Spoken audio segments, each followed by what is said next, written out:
Do you own a storage bed? They're great for saving space, but lifting them incorrectly can lead to strain or injury.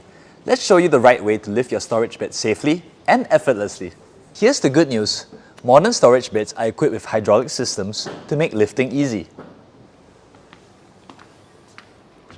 Technique is still key. Follow these simple steps to lift your storage bed with ease. Keep a safe distance of 1 feet away from the frame. Bend your knees, keep your back straight, and use your legs for support. Once raised, the frame is locked securely by a safety catch mechanism for you to access the storage safely. Lowering the bed is just as important as lifting it. Hold on to the edge of the frame firmly and pull downwards. You can stop where your hands fully extend down and push down comfortably.